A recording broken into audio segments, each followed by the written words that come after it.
আমাদের জীবনটা বড়ই অদ্ভুত, তাই না? একটা সম্পর্কের শুরুর আগ মুহূর্ত কি অসাধারণ হয়, তাই না? কত মনোযোগ নিয়ে কথার সংখ্যা বাড়াতে থাকে দুজন মানুষ। তার চেয়েও বেশি সুন্দর হয় সম্পর্কের শুরুর মুহূর্তগুলো। মনে হয় এই একটা মানুষ যাকে আমার সবটুকু বলে দিতে মন চায়। শুরুর দিকগুলোতে অনেক সুন্দর সুন্দর স্মৃতির জন্ম হয়। দুজন মিলে একে অপরকে নিয়ে কত স্বপ্ন দেখে ফেলে মানুষ। রাগ করে ২-৪ দিন কথা না বলে থাকা, তারপর আবার সব ঠিক হয়ে যাওয়ার পরের মুহূর্তটা, সেটা যে কি অদ্ভুত রকমের সুন্দর লাগে। অনুভব হয় আমার একটা ব্যক্তিগত মানুষ আছে। তারপর যখন সম্পর্কের বয়স বাড়ে, হঠাৎ কিভাবে যেন সব কিছু এলোমেলো হয়ে যায়। কোনো একজনের কথা ফুরিয়ে যায়, ধীরে ধীরে কথা কম, অজুহাত বাড়তে থাকে। তারপর শুরু হয়ে যায় কথার আঘাতের পর্ব। আচমকা যেন হঠাৎ করেই শুরুর দিনগুলো হারিয়ে যায়। একদিন সব স্বাভাবিক হয়ে যাবে এই ভেবে কেউ একজন অপেক্ষা করে যায়। অন্যদিকে অন্যজন কিভাবে দূরত্ব তৈরি করে সম্পর্কের সমাপ্তি ঘটানো যায় সেই অপেক্ষায় থাকে।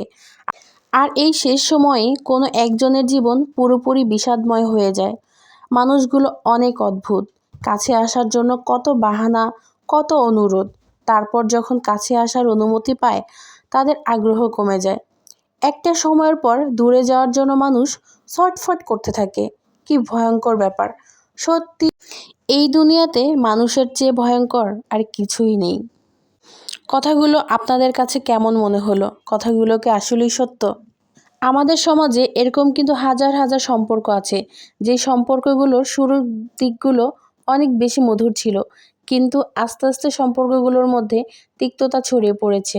আর এই তিক্ততাগুলো কিন্তু আমরা নিজেরাই সৃষ্টি করেছি। তো এই কথাগুলো বলতে বলতে আপনাদের সাথে আমি আজকে একটি বিকেলের নাস্তার রেসিপি শেয়ার করে ফেললাম। নাস্তাটা আমি কিভাবে তৈরি করেছি, প্রথম দিকে যারা ভিডিওটা দেখেছেন তারা তো অবশ্যই দেখে ফেলেছেনই, তারপর আমি বলে দিচ্ছি। আর আগে আরেকটা কথা অবশ্যই বলে রাখি, আর সেটা হলো আমি না রুটি এতটা সুন্দর করে এখনও বানাতে পারি না। এই নাস্তাটি বানানোর জন্য আসলে আমাদের প্রথমে সুন্দর করে রুটি বানাতে হবে। আপনারা এখানে আটা বা ময়দা দুইটাই ব্যবহার করতে পারেন, তবে আমার মনে হয় ময়দার পরিমাণটা বেশি ব্যবহার করাই সবচেয়ে ভালো।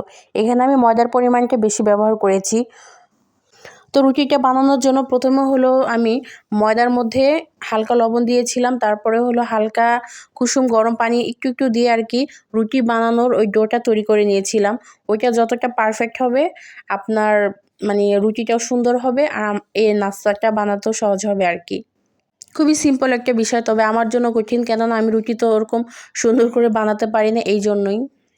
তো রুটি বানানোর পরে আমি এরকম সাইজ করে কেটে নিয়েছিলাম এবং শেষে আমি চিড়ার মানে একটু শিরার মধ্যে দিয়েছিলাম আর কি। এটা আপনি দুইভাবে খেতে পারবেন, চিনি না দিয়েও, প্লাস এমনি এভাবেও খেতে পারবেন আর কি।